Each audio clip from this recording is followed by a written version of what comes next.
Hello everyone, এখন যাচ্ছি মম্মিদের বাড়ি। সবুজ রঙের একটা ড্রেস পরেছি, তাই জন্য এখানে আমি সবুজ রঙের চুড়ি বার করে নিয়েছি পরবো বলে। একটু ব্যস্ততার কারণে ভিডিওটা আপলোড দেওয়া হয়েছিল না। ভিডিওটা প্রায় 10-12 দিন আগের ভিডিও, এটা আজ আপলোড দিচ্ছি। এডিট করাই হয়েছিল না, তবে একটা শর্টস আপলোড করেছিলাম সেই দিনেরই। তো সেটা যারা এখনও দেখেনি তারা দেখে নিতে পারো। যাই হোক, নেক্সটে অবশ্যই চেষ্টা করব ভিডিওটা যেন ঠিক টাইমে আপলোড করতে পারি। এখন আমরা বেরিয়ে গিয়েছি, অনেকটাই বেলা হয়ে গিয়েছে।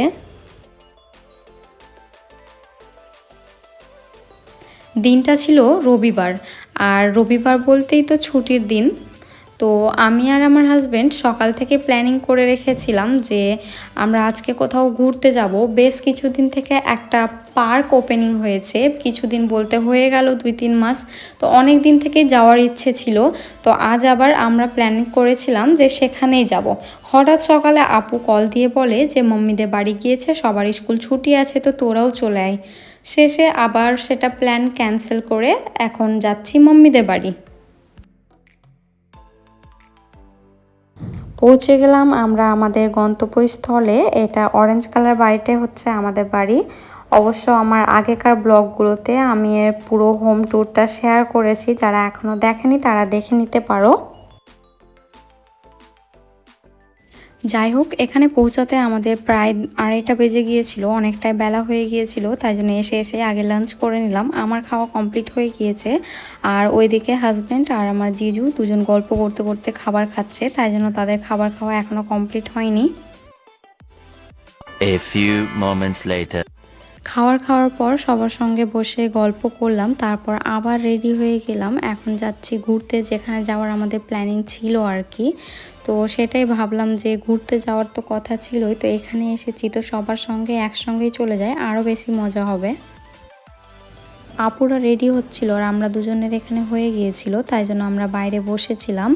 সে তো যেভাবে এসেছিল সেভাবেই যাচ্ছে, আর আমি আবার এখানে এসে ড্রেস চেঞ্জ করলাম। বাড়ি থেকে নতুন ড্রেস পরে এসেছিলাম, সব কিছু ম্যাচিং করে পরে এসেছিলাম, আর এখানে এসে আবার চেঞ্জ করলাম। জানি না কেন সেই ড্রেসটা আর আমাকে ভালোই লাগলো না ঘুরতে যাওয়ার সময়। বেরিয়ে গেলাম, আব্বু বাদে বাড়ির সবাই যাচ্ছে, আর আমরা যে পার্কটা যাচ্ছি সেই পার্কটার নাম হচ্ছে বেলা শেষে। এক্স্যাক্ট লোকেশন আমরা কেউই জানি না, তো সেই ম্যাপ দেখে দেখে যাচ্ছি আর কি।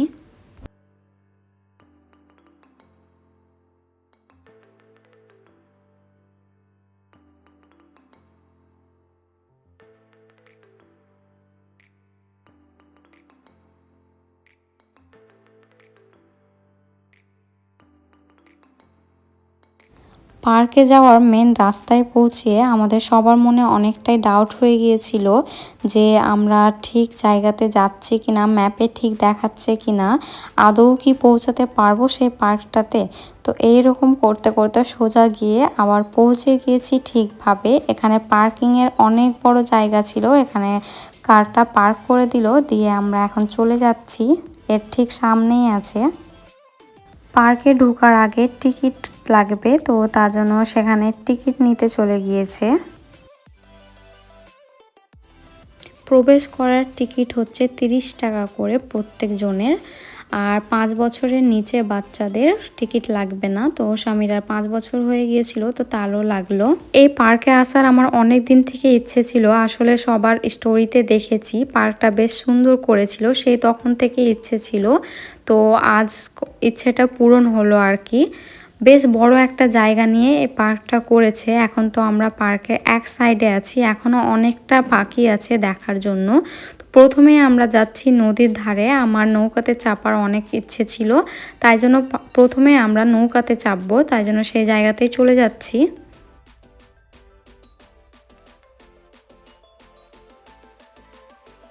এখন পর্যন্ত যতটুকু নজরে পড়েছে সবগুলোই আমার বেশ ভালোই লেগেছে, খুব ভালোভাবে সাজিয়েছে পার্কটা আর কি।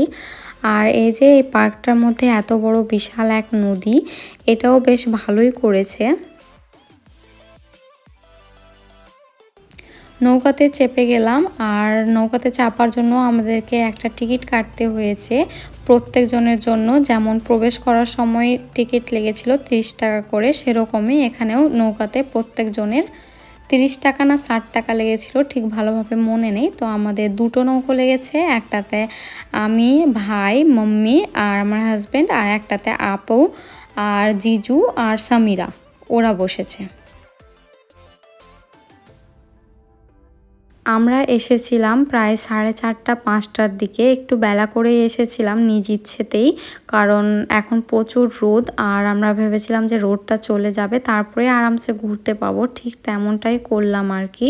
তো এখন পুরোপুরি রোদটা চলে গিয়েছিল আর দিনটা বেশ হালকা হয়ে গিয়েছিল, মেঘ মেঘ হয়ে গিয়েছিল, বেশ ভালো লাগছিল ঘুরতে। আমাদের ঠিক সামনে আপুরা ছিল, আমাদের ঘোরা কমপ্লিট হয়ে গিয়েছে, একটা নির্দিষ্ট টাইম থাকে, তারা দেরিতে চাপলো তার জন্য তারা একটু ঘুরতে পাবে। তো আমরা এখন চলে যাচ্ছি। আমার তো নৌকাতে খুব আনন্দ হয়েছে, আমার আবারও আসার ইচ্ছে আছে।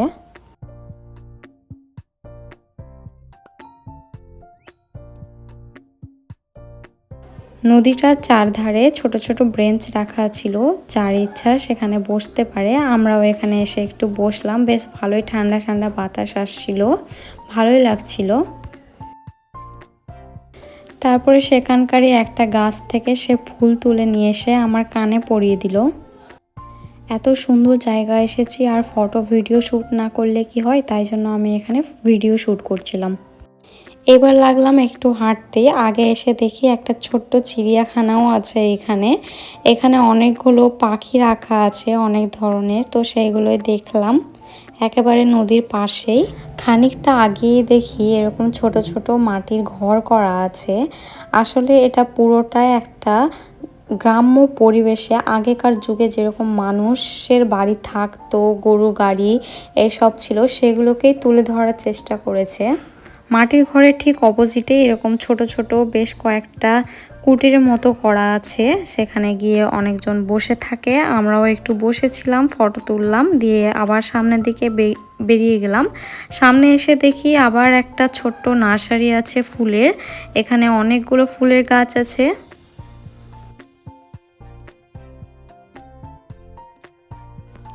যত এগোচ্ছি ততই নতুন নতুন কিছু জিনিস দেখতে পাচ্ছি। এইখানে দেখলাম যে পুরো মাঠ জুড়ে বাচ্চাদের খেলার জন্য বেশ ভালোই আয়োজন করেছে। পুরো মাঠ জুড়ে অনেক লোকজন ছিল, মনে হচ্ছিল যে সবাই হলিডে কাটাতে এইখানেই চলে এসেছে। আসলে জায়গাটা সেই রকমই, এখানে কাপলসদের জন্য, ফ্রেন্ডসদের জন্য, তারপরে ফ্যামিলি, বাচ্চা সবার জন্য এই জায়গাটা বেস্ট। বাচ্চাদের সঙ্গে সঙ্গে আমরাও খুব আনন্দ করেছি।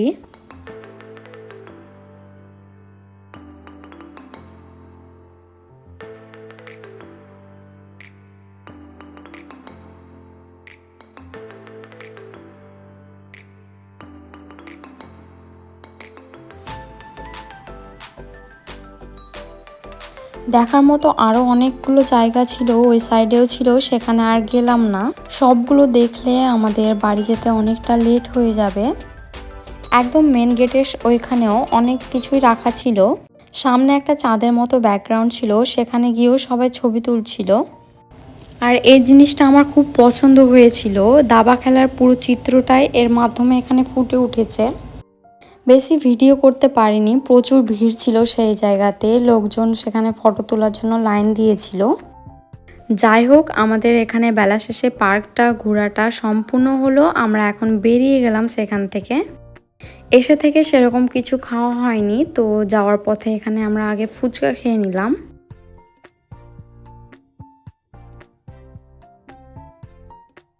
তারপর সবার জন্য আইসক্রিম নিয়ে নিলাম আর গাড়িতে বসে খেতে খেতে চললাম। সামনে একটু এগোতে অনেকটাই বিপদে পড়ে গেছিলাম। গরু ভেড়া চড়িয়ে তারা হয়তো এখন বাড়ি নিয়ে যাচ্ছিল। পুরো রাস্তা জুড়ে গরু ভেড়া ছাগল এইসবই ছিল, তাই এই রাস্তা থেকে বেরোতে একটু অসুবিধা হয়েছিল। তারপরে আবার সেই ফাঁকা মাঠ।